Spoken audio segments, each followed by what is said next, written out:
very present morning students. Welcome to Social Science online class. Listen the class carefully. Don't skip the class. Class 8, subject Social Science, session 19.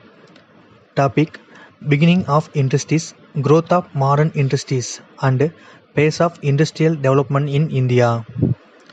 Students, before move on to the topic, let's see a small question session. First question: What is modern industry? I repeat the question. What is modern industries?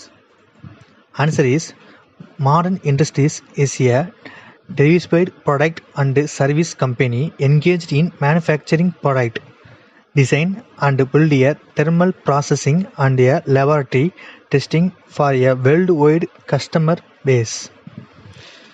Second question: When was the Assam Tea Company founded? I repeat the question. When was the Assam Tea Company founded? Answer is 1839. Third question: Expand CII. I repeat the question. Expand CII. Answer is Confederation of Indian Industry. Okay students, I hope you knew some information. Now let's move on to the beginning of modern industries. Beginning of modern industries.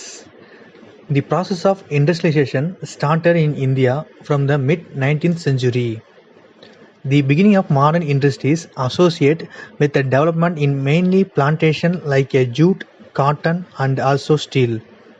There was limited development of mining, especially coal. The accelerated industrialization began with the development of railways and roadways. The growth greatly influenced the economic and social life of people in the country. The two world wars have an impact of the development of number of industries such as chemical, iron and steel, sugar, cement, glass and other consumer goods. Most mills were set up by wealthy Indian businessmen. Initially, the development was confined to the setting of cotton and jute textiles mills. Next is plantation industries. The plantation industry was the first to attract the Europeans. The plantation industries would provide jobs on the large scale, and in a reality, it could meet the increasing demands for the tea, coffee and indigo by the British societies. Therefore, plantation industry was started early on. The Assam Tea Company was founded in 1839.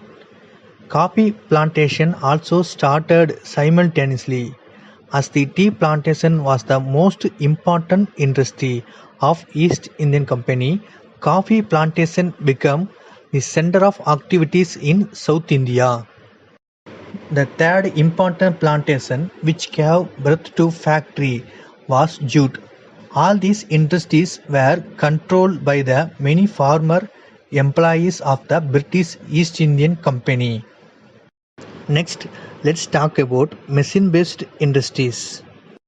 Machine-based industries in India, modern industrial sector in an organized firm started with the establishment of cotton textile industries in Bombay in 1854. In 1855, just industry was started in the Hooghly Valley at the Risha near Calcutta. The first paper mill was started in Ballygunge near Calcutta in 1817. The cotton mills were dominated by Indian enterprises and the jute mills were owned by the British capitalists. The cotton mills were opened in Bombay and Ahmedabad and jute mills is a property on the Hooghly River banks. The woolen and the leather factories became prominent in the Kanpur. Next, heavy industries. The heavy industries included the iron and steel industry. Was first manufactured by modern methods at Kuldi in 1874. Iron and steel industries began rooted in India soil in the beginning of 20th century.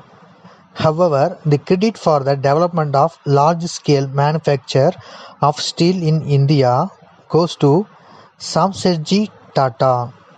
The Tata Iron and Steel Company (TISCO) was set up in 1907 at Samsetpur. It started production of big iron in 1911 and the steel it coats in 1912. Okay, students, the growth of modern industries. The length of railways increased from 2,573 km in 1861 to 50,773 km in 1914.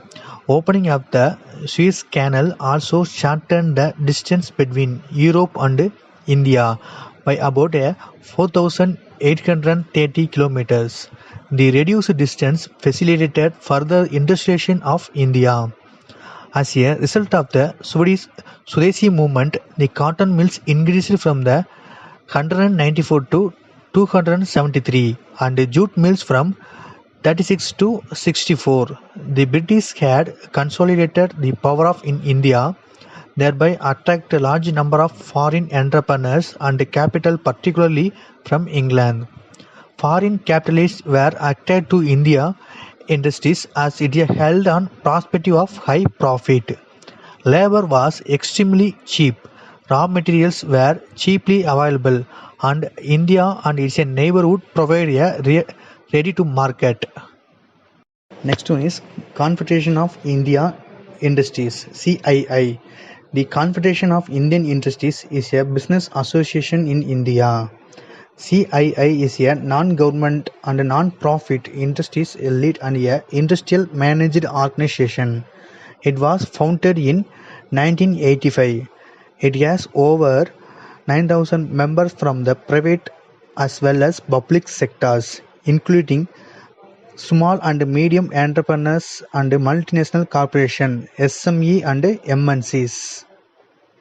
To realize the dream of development of industries, Indian government adopted certain industrial policies and a 5-year plans.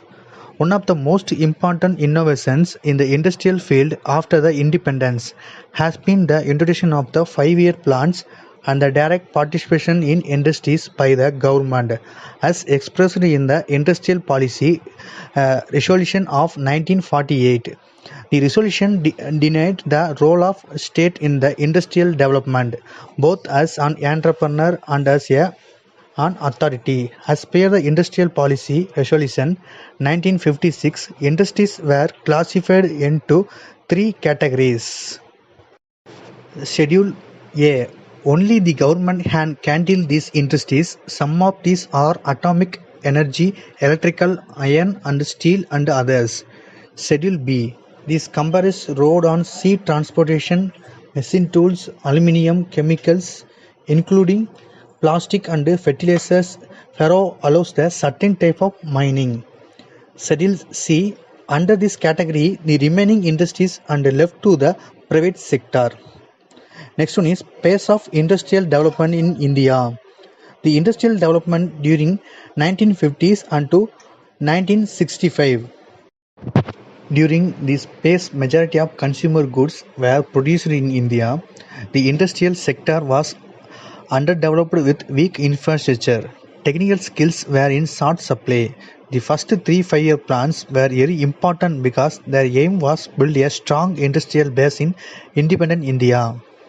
These plans mostly focused on the development of capital goods sector. As a result, the pace witnessed a strong acceleration in the growth rate of production. Industrial development during 1965 to 1918. As the first 5-year plans mostly focused on the development of the capital goods sector, the consumer goods sector was neglected. The consumer goods sector, the backbone of rural economy. As the result, there was a fall in growth rate of industrial production. So this period is marked as the period of structural regression. Industrial development during 1980s till 1991. The period of the 1980s can be considered as the period of industrial recovery. This period witnesses quite a healthy industrial growth. Next one is industrial development post 1991 reforms. The year 1991 as a new era of the economic liberalization. India took major decisions to improve the performance of the industrial sector. The 10th 11th 5-year plans witnessed a high growth rate of industrial production. The abolition of the industrial licensing, dismantling of the price controls, dilution of reservation, a small-scale industries, and the virtual abolition of the monopoly law enabled the Indian industry to flourish. The new policy welcomed foreign investments. Okay, students, I hope you all learn on beginning of industries, growth of modern industries, and the pace of industrial development in India. Before winding up the class, let's move on to the homework session. First question: what is the third important plantation? I repeat the question: what is the third important plantation? Second question: when was the first paper mill started? I repeat the question: when was the first paper mill started? Third question: when was CII found? I repeat the question: when was CII found? Okay, students, thank you. See you in next class.